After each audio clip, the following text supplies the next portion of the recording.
Something hunted my grandpa his whole life. Now it's after me. My grandpa told me a story, a confession, really, right before he died. This was 15 years ago. I had ended up alone with him in hospice and he was lying in bed struggling to breathe.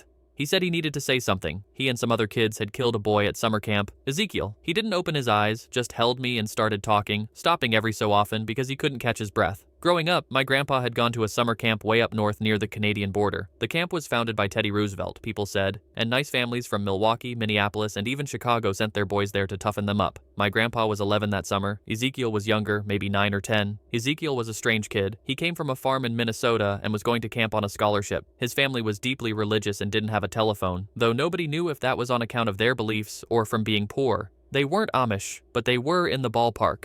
The camp counselors didn't know what to do with the kid. They called him Ezzy and told him to tie knots and build fires, but Ezekiel would have none of that. He was probably sick of doing real chores on the farm. He definitely didn't need toughening up. Instead, he'd stay in the tent and write long letters and read his prayer book, muttering to himself like he was speaking in tongues. The camp had all kinds of Protestants and a few Catholics, but nothing like him. No faith healers or snake handlers. And the way he'd look at you could make your blood run cold. Looking back at it, Ezekiel was probably afraid, out in the woods with a bunch of rich kids, so he was leaning on his faith. Not that the other kids didn't give a shit. They bullied Ezekiel. It was fun, and it quickly got out of hand, the way it usually does when adults look the other way. The kids pretended to lay hands on Ezekiel and yelled gibberish, hid cigarette butts in his food, stole his letters and read them aloud at campfire and wiped their asses with the pages. They did the same to his prayer book. Then one day, on a hike, some older boys took Ezekiel off the trail. It was a big pine forest, almost cold even though it was July, filled with the sound of birds and the wind. My grandpa didn't know what they did to him.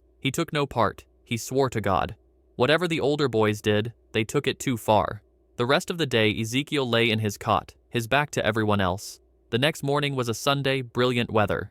The chapel sermon by the lake was about courageous acts of faith. My grandpa told himself that he was going to be brave, like Daniel in the lion's den. If he saw something wrong, he would speak up.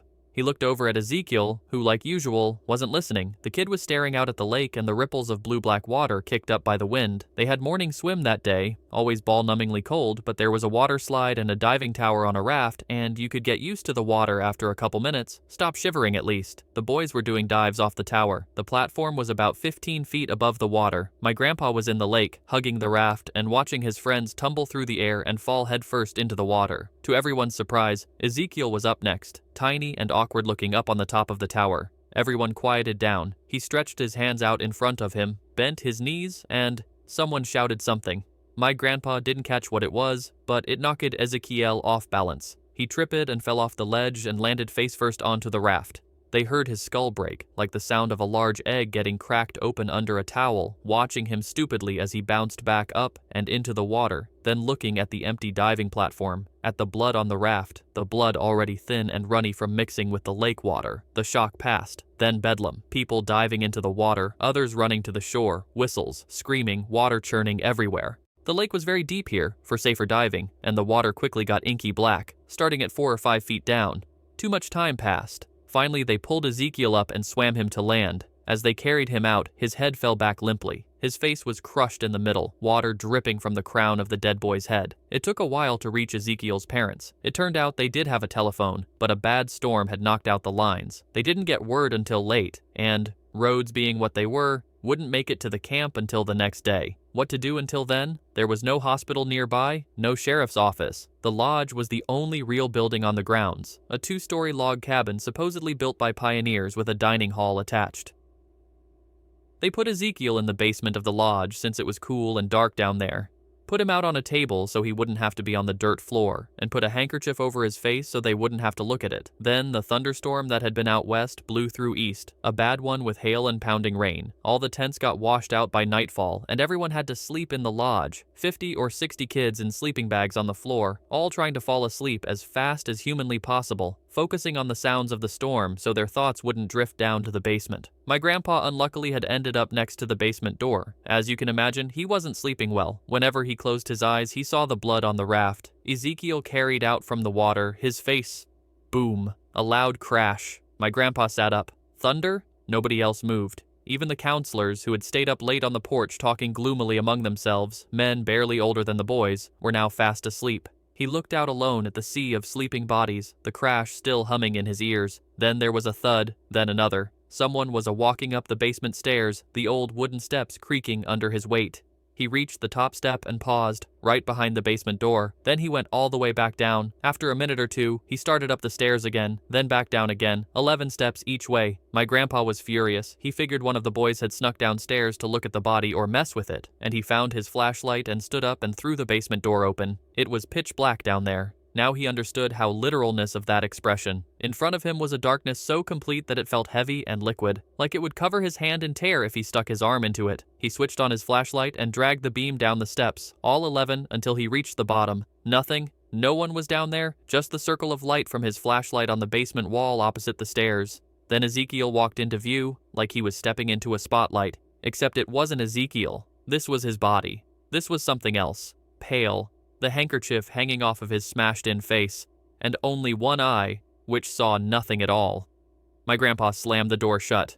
No one else had woken up.